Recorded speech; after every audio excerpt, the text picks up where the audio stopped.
İlk olaraq özümə və sizlərə qardaşlar Allahdan qorxmağı tövsiyə edirəm. Çünki bütün xeyirlərin başı nədən qaynaqlanır? Allah qorxusundan qaynaqlanır.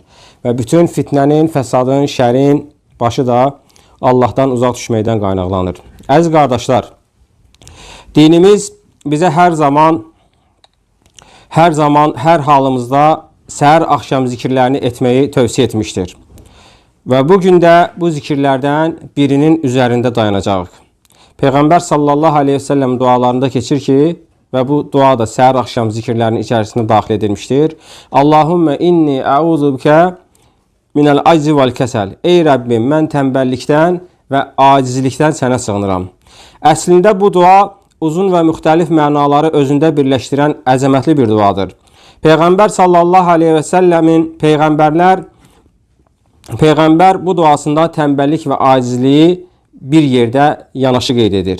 Çünki tənbəllik hər zaman öz ardınca uğursuzluq və acizlik gətirir. Fikir verin, əgər Peyğəmbər tənbəllikdən Allaha sığınırsa, deməli bu tənbəllik nədir? Çox təhlükəli bir şeydir. Əziz qardaşlar, tənbəllik nədir? Tənbəllik qadir olduğun, bacardığın bir şeyi heç bir səbəb olmadan tərk eləməkdir. O səndən tələb olunur, istənilir və heç bir ciddi bir səbəb olmadan sən onu tərk edirsən və yaxud ertələyirsən. Tənbəllik əslində bir xəstəlikdir. Peyğəmbər sallallahu aleyhi ve sellem bu xəstəlikdən Allaha sığınmış, bizlərə də bunu öyrətmişdir. Tənbəlliyin əksi çalışqan olmaqdır. İnsan çalışqan olmadan bu dünyada heç bir şeyə nail ola bilməz. Və bir çox insanlar özləri bunu hiss etmədən bu xəstəliyə tutulmuşdular. İnsana tənbəllik gəldiyi zaman Allaha sığınmalı və dərhal özünü islah eləmək üçün hərəkətə keçməlidir. Və bu xəstəlik demək olar ki, cismi yox, ruhi xəstəlikdir. Hətta böyüklü, kiçikli, kişili, qadınlı müsəlmanların bir çoxu ya tam olaraq bu xəstəliyə tutulmuşlar, ya da müəyyən dərəcədə bu xəstəlikdən payları vardır. Və bəzi insanlar ibadətdə tənbəlliyə tutulurlar. Allah Taala'nın gün ərzində 50-dən 5-ə endirdiyi namazı qılmağa tənbəllik göstərirlər. 5 namaz gün ərzində yarım saatdan da az vaxtımızı alır. Əgər bu bizə çox və yaxud ağır görsənirsə, deməli bu zəhər artıq bizim qanımıza bulaşmışdır.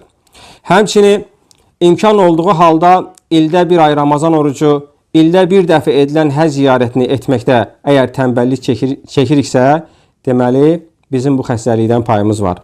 Tənbəllik xəstəliyinin ən böyüyü məhz ibadətdə olan tənbəllikdir. Əgər səni yaradan, sənə göz, qulaq və s. saysız hesabsız nemətlər verənə qarşı tənbəllik edirsənsə, o zaman qiyamət günü nicat tapacağına ümid etmə. Vaxt itirmədən tövbə et və bu baş bəlası olan tənbəllik xəstəliyindən uzaqlaş. Əziz qardaşlar, ibadətdə tənbəllik etmək münafiqlərin sifətlərindəndir. Necə ki Allah Taala münafiqləri Quran-ı Kərimdə vəsf edərək buyurur ki, İnnəl münafiqinə yuxadi'unallaha və huvə xadi'uhum və izə qamu iləs-salati qamu kusələ yura'unən-nəs və la yəzkurunallaha illə qalilə. Allah Taala buyurur ki, münafiqlər Allahı aldatmağa çalışdılar. Halbuki əslində onlar özlərini aldatdılar. Və onlar namaza qalxdıqları zaman könülsüz qalxarlar, tənbəl qalxarlar və Allah Subhanahu Taala'nı çox az zikr edərlər. Nisa surəsinin 142-ci ayəsi. Münafiqlərin əksi olan möminlər isə nə qədər tənbəllik uzaqlaşarlarsa, bir o qədər güclü olarlar. Necə ki Peyğəmbər sallallahu aleyhi ve sellem bir hədisdə buyurur, Əl-mu'minul qaviyyu xeyrun və ahabbu ilallahi minəl-mu'minid daif və fi kullin xeyr ihris alə ma yenfa'uk və ista'in billah və la ta'caz. Və buyurur ki, güclü mömin hər zaman zəif mömindən Allaha daha xeyirlidir, daha sevimlidir. Hər zaman, amma hər ikisində də xeyri var. Hər zaman sənə faydalı olan şeylərə qarşı həris ol və Allah Taala'dan kömək dilə. Hədisi İmam Müslim rəvayət etmişdir. Mömin olan kəs tənbəl ola bilməz. Çünki qəlbi daima Allaha bağlı olar. Peyğəmbəri özünə nümunə götürər, az olub davamlı olan əməlləri etməyə özünü alışdırar. Zamanın qədrini bilər, hər an faydalı işlər görməyə həris olar. Ömrün qısa, dünyanın fani olduğunu dərk edib yaxşı işlər etməyə tələsər. Bu onu tənbəllikdən çıxarar, yaxşı işlər etməyə sövq edər. Tənbəlliyin növlərindən biri də beyində olan tənbəllikdir. İnsan beyninin inkişafı, savadının artması, yeni faydalı şeyləri öyrənmək üçün çalışmırsa, o zaman demək ki, beyin tənbəlliyinə tutulmuşdur. Vaxtilə müsəlmanlar dünyada etdikləri ixtiralar səbəbilə insanları heyrətləndirsələr də, müəyyən müddət sonra onların tənbəlləşməsi onları aciz bir vəziyyətə qoymuşdur. Tənbəllikləri üzündən elmi və inkişafı, oxumağı və araşdırmağı tərk edənlər bu əməllərinə zahidlik və tərk-i dünyalıq donu geyindirmiş və özlərinə haqq qazandırmağa çalışmışdılar. Halbuki İslam dünyavi elmə, kəşflərə qarşı deyil, əksinə daima inkişaf etməyin tərəfdarıdır. Təsəvvür edin, əgər hər kəs gücü çatan qədər elm alarsa, daha rahat və daha asan yaşamağın yollarını kəşf edər və bu zaman ibadət etməyə daha çox vaxt qalar.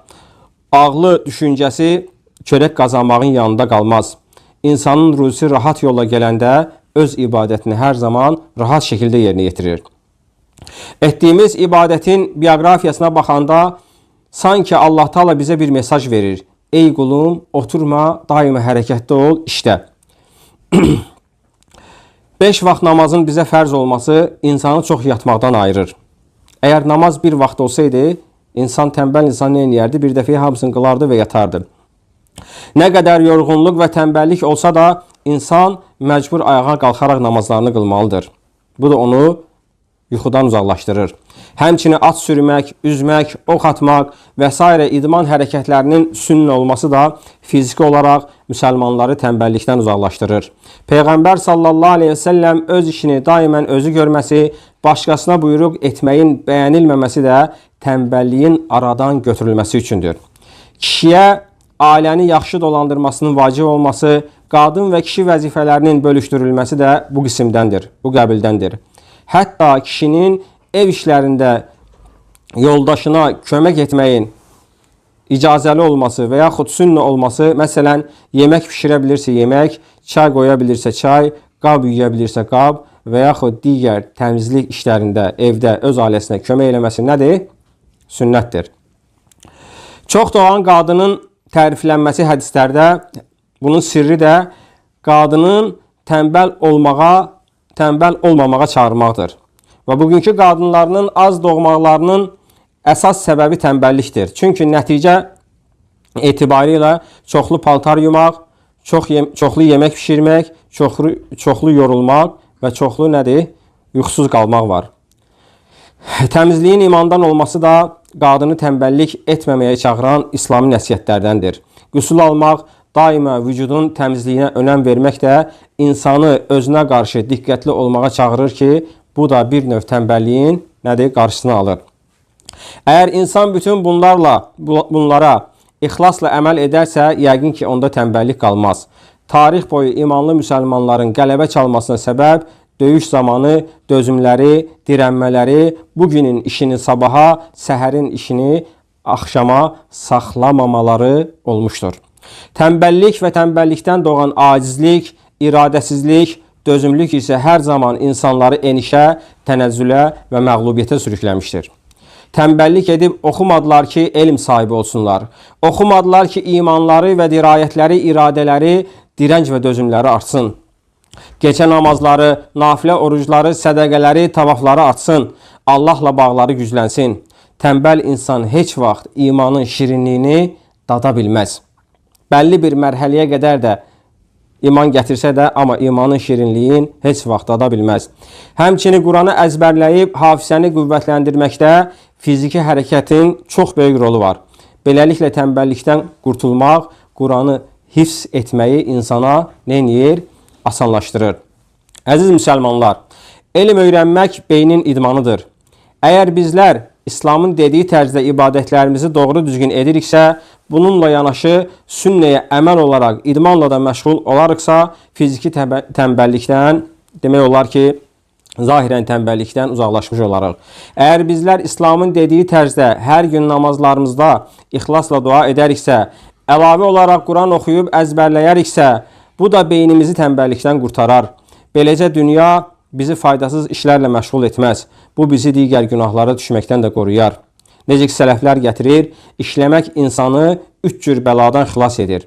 Birincisi, vərdişkarlıqdan dolayı tərk edə bilmədiyi günahlardan, ikincisi can sıxıntısından, üçüncüsü də insanı azdıran və Allaha asi etdirən kasıbçılıqdan. Tənbəl insana şeytan hər zaman yaxın olur. Tənbəl insan təmizkar olmaz, çirklilik şeytanın xoşuna gələr. Tənbəl insan tez yorular, odur ki, yorulan əzalarını işə salmadığı üçün yorulmayan əzasını, yəni dilini hər zaman işə salar. Dili ilə günahlara girər, şeytan onu dil günahlarına, qeybətə, dedikoduya və yaxud nəmməmliyə və yaxud nədir?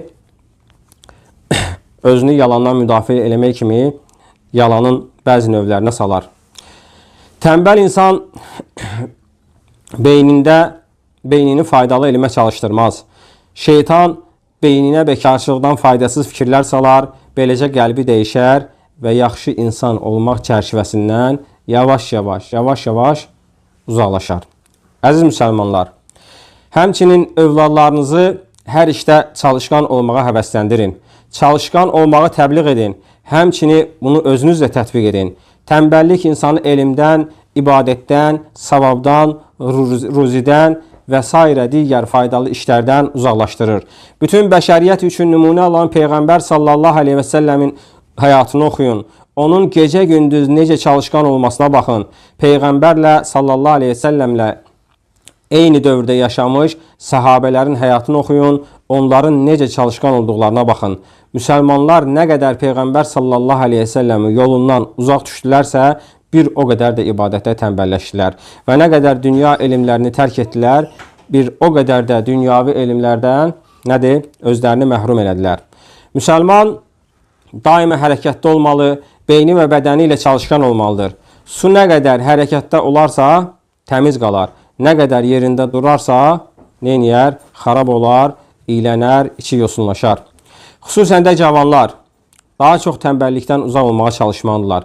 Cavan tənbəl olarsa, həyat onun üçün inkişaf etməz. Çünki insan uğurlara, müvəffəqiyyətlərə, nailiyyətlərə cavan vaxtı nail olur. İnsan pulu da, dostu da, dini də, imanı da nə vaxt qazanır? Cavanlıqda qazanır. Əsasən. Əziz müsəlmanlar, tənbəllik insana eyib gətirən bir sifətdir. Tənbəl insan cəmiyyətdə normal qarşılanmaz. Başqalarına yük olar. Bu isə bir müddət sonra insanlar tərəfindən onun tərk olunmasına səbəb olar. Pis əməl ardı ilə pis əməl gətirdiyi kimi, tənbəllik də öz ardınca tənbəllik gətirər. Tənbəl insan öz tənbəlliyinə son qoymadıqca daha da tənbəlləşər. Hətta bəlkə də onu nicata apara biləcək şanslarını, fürsətləri itirər. Bir daha uğura çatmaz. Tənbəl kəslər çox zaman məsləhət verməyə meyilli olurlar. Özləri əməl etməz, başqalarına yol göstərməyə çalışarlar və bir müddət sonra isə bu tənbəlliklərinə görə öz etimadlarını itirərlər. İnsana bu həyatda verilən ən böyük nemət vaxtdır. Tənbəl insan vaxtını necə keçirməsinə fikir verməz, əksinə vaxtını boş şeylərlə öldürməyə çalışar. İnsan düşünməlidir ki, vaxt onun ömrüdür. Hər saniyənin getməsi demək olar ki, insanın ömründən getməkdir. Necə ki, sələflər gətirir, insan elə bil ki, nədir? Bir qum saatıdır. Hər keçən saniyələr nədir? O qum saatından aşağı düşən qum zərrəcikləridir. Çox zaman insanlar tənbəlliyi səbirlə qarışdırırlar. Tələsmək şeytandandır deyib öz tənbəlliklərini haqq qazandırırlar. Halbuki səbəb götürmək üçün tənbəlliyi mütləq kənara qoymalı, hərəkət etdikdən sonra nəticəyə çatmaq üçün tələsmədən səbirlə gözləmək lazımdır. Əli radiyallahu anh buyurur ki, insanı vaxtından əvvəl qocaldan şey nədir? Tənbəllikdir. Sələflər hər zaman tənbəlliyi qınamış və ümməti İslamı tənbəllikdən şiddətli şəkildə çəkindirmişdir. İnsanlar çox vaxt üç şeydən dünyalarını dəyişir. İnansızlıqdan, tənbəllikdən, yaşamağın dəyərini bilməməkdən. Tənbəllik iki uşaqlı ana kimidir. Qızının adı aclıq, oğlunun adı isə nədir? Oğrudur. Tənbəllik o qədər asta hərəkət etdi ki, yoxsulluq yolda gəlib onu keçdik etdi. İnsanların bədbəxtliyi savadsızlıqlarından deyil, tənbəlliklərindəndir. Can sıxıntısı dünyaya tənbəlliklə bərabər gəlmişdir. İşləməyən dəmiri öz pası məhv edər. Tənbəlliyin təhlükəli tərəfi bilirsinizmi nədir qardaşlar? bütün xətalarımızdan ən asan bağışladığımız odur. Aydındır. Hər hansı bir xataya görə insan özünü qınayırsa, oturub öz nəfsini hesaba çəkirsə, amma tənbəlliklə nəyisə itirəndəsə deyir, sonra eləyərəm də. Aydındır. Tənbəl bir beyin, sələflər gətirir ki, şeytanın iş otağıdır. Tənbəllik dünyanın ən böyük israfıdır. Çünki nəyi israf edir? Həyatı israf edir. Vaxtı israf edir. Vaxt da nədir? Həyatdır. Abdullah ibn Məsud radiyallahu anh buyurur ki, İnni ləəbğadur rəculə ərahu fəriqan leysə fi şeyin min aməli dünya və lə min aməli əxirə. Və buyurur ki, mən dünya və axirəti üçün çalışmayan bekar bir insana nifrət edirəm. Əziz müsəlmanlar, övladlarınızı da zəhmətə alışdırın. Uşaqlıqdan gücləri çatan işləri onlara buyurun, elətdirin. İmkan olsa belə tətil günlərində müəyyən işlərdə çalışmasına səbəb olun. Çünki öz rüzlərini qazanarkən onlar daha qənaətçil olacaqlar. İsrafa yol verməyəcəklər, nemətə şükür edəcəklər. Kiçik yaşlarında Quranı öyrənməyə onları həvəsləndirin. Hələ uşaqdır deyib elm öyrənməkdən, iş gördürməkdən onları ayırmayın, uzaq tutmayın. Bu tədbirlər onları tənbəllik kimi xəstəlikdən qoruyar. İnanın ki, cismani xəstəliklər sağalır, lakin tənbəllik xəstəliyi vaxtında müalicə olmasa, ömrü boyu uşaqlarımıza bir dərd olaraq kifayət edər və yaxud onları şikəst və başqalarına möhtac buraxır. Əziz müsəlmanlar, sizə fayda verəcək şeylərə qarşı çalışqan olun və hər zaman tənbəl insanlardan uzaq durun. Yəni nəsihətdən sonra. Necə ki, Peyğəmbər sallallahu aleyhi ve sellem buyurur ki, Ar-racul alə dini xalili fəlyanzur əhadukum mən yuxalil. Və buyurur ki, insan öz dostunun dinindədir, sizdən biriniz kimlə oturub durduğuna baxsın. Tənbəl insanlarla dostluq etsəniz, artıq sizdə rəqabət hissi öləcək. Rəqabət hissiniz olmayacaq. Özünüzü onların yanında bacarıqlı hesab edəcəksiniz. Və bunun üçün də heç vaxt irəliyə doğru addım atmayacaqsınız. Bizi ucaltmaq istəyən insanlar daima bizdən yuxarı olmalılar ki, biz onlara baxıb, nədir? Onlardan nəyisə nümunə götürək və onlara oxşamağa çalışaq. Şükür etmək üçün özümüzdən aşağı olanlara baxmağı tövsiyə edən dinimiz, daha yaxşı əməllər etmək üçün əməlcə bizdən üstün olanlara baxmağımızı da tövsiyə etmişdir. Tənbəl insana baxarkən hansı irəliyə addımdan söhbət gedə bilər? Lakin irəliyə can atan, uğur qazanan insanlar ətrafımızda cəm olarsa, ən azı onlar qədər zirvəyə çatmaq şansımız var deməkdir. Əziz müsəlmanlar, insana tənbəllik gətirən səbəblərdən biri də səbirsizlikdir. Bir işə başladınızsa sınmayın, həvəsdən düşməyin, səbr edin. Səbr etsəniz Allahın köməyi ilə nəticə yaxşı olacaq. Yox, əgər səbirsizlik göstərib həvəsdən düşsəniz, tənbəlləşməniz üçün bir qapı açmış olacaqsınız. Bizlər ancaq səbr və iradə ilə başladığımız işin nəticəsinə nail ola bilərik. Bütün peyğəmbərlər də öz dəvətlərində tənbəllik və ümidsizlik etmədən davam etmiş və öz nəticələrinə çatmışdılar. Xüsusən də dəvətin və islahın və uğurun iki düşməni var. Nədir? Tənbəllik və ümidsizlik. Səhər tez oyanın, normasında yeyin və yatın, idmanla məşğul olun, mütaliə edin, kitab oxuyun, yeni bir şeylər öyrənməyə çalışın, az danışın, çox əməl edin, boş danışıqlardan və faydasız danışıqlardan uzaq durun, zamanınızı qızıl bilin. Zamanınıza dəyər versəniz, öz dəyərinizi hər kəsə göstərmiş olacaqsınız.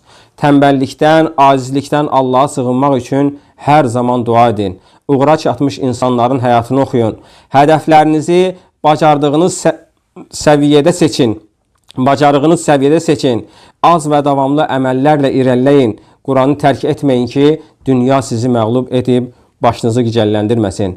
Adəm övladı tənbəlliklə azdığı kimi çalışqanlığın bəhrəsi olan uğur və müvəffəqiyyətlə qürurlanaraq da azır. İnsan kasıblıqla azdığı kimi zənginliklə də yolunu azır. Hər zaman insan öz nəfsini nəzarətdə saxlamalıdır. Və son olaraq, əziz müsəlmanlar, tənbəllik bir çox insanı dünya və axirətdə bədbəxt elədi. Tənbəllik bir çox müsəlmanı oxumaqdan, elmdən məhrum etdi. Əslində, bu o deməkdir ki, onları imanın şirinliyindən, İslamda sabit qalmaqdan məhrum edərək gələcəklərini qaraltdı. Vaxtında tənbəlliklərindən dolayı işləməyib pul yığa bilməyənlərin bəziləri maddiyyatla imtihan olunduqda görürsən ki, dindən çıxdılar. Əli radiyallahu anh buyurur ki, ehtiyatda dinar və dirhəminiz olsun, çünki çətinə düşəndə ən birinci xərclədiyiniz imanınız, saflığınız və mənəviyyatınız olacaq. Tənbəllik bir çox fəhləni və kəndçini işsiz qoydu. Tənbəllik bir çox atanı övladı üçün gün ağlamaqdan məhrum etdi və nəticədə dolayısı yolla uşaqlarının imanını təhlükəyə atdı. Tənbəllik bir çox insanı ibadətdən yayındırdı. Tənbəllik çox insanı fəzilətdən məhrum etdi. Tənbəllik bir çox ananı övladına Quran əzbərlətməkdən, dini təhsil verməkdən uzaqlaşdırdı. Tənbəllik bir çox insanı zikirdən, Qurandan, namazdan yayındırdı. Tənbəllik çox insanın dünya və axirətini qaraltdı. Tənbəllik bir çox sağlamın xəstələnməsinə və bir çox da xəstənin ölməsinə səbəb oldu. Tənbəllik insanı Allahın gözündən saldı. Tənbəllik bir çox insanı hörmətdən saldı. Tənbəllik bir çox insanın qəlbini daşlatdı. Tənbəllik bir çox nailiyyətlərin qabağını aldı. Tənbəllik bir çox insanı məğlubiyyətə, uçuruma sürüklədi. Tənbəlliyi kiçik görmə, əziz qardaşım. Peyğəmbər sallallahu aleyhi və səlləm gündə neçə dəfə? 2 dəfə səhər, axşam tənbəlliyin şərindən Allaha sığınardı. Allahım, bizləri, övladlarımızı, ana atalarımızı, qardaş və bacılarımızı və bütün müsəlmanları tənbəllikdən, acizlikdən, iradəsizlikdən, dirəniş gücünü itirməkdən, səbirsizlikdən və bu yola yaxınlaşdıran bütün hal və davranışlardan qoru. Allahım, bizləri möhkəm iradə, dirəniş, çalışqanlıq və səbr üzərində sabit elə. Allahım, sənin bizlərə verdiyin nemətləri özümüzdən bilməklə bizi həlak eləmə. Öz lütf və ehsanını bizlərdən bir göz qırpımında belə kənarda qoyma. Bizləri sənin dininə, millətimizə, dövlətimizə könüldən bağlı olub, bu yolda canımızı, malımızı zərrə qədər də əsirgəyənlərdən eləmə. Bizləri öz dərgahında səmimi qullardan elə və bizləri özündə sabit elə. Və ən son duamız aləmlərin Rəbbi olan Allah'a həmd səna etməkdir. Və sallallahu və səlləm alə nəbiyyinə Muhammed və alə alihi və sahbihi və səlləm.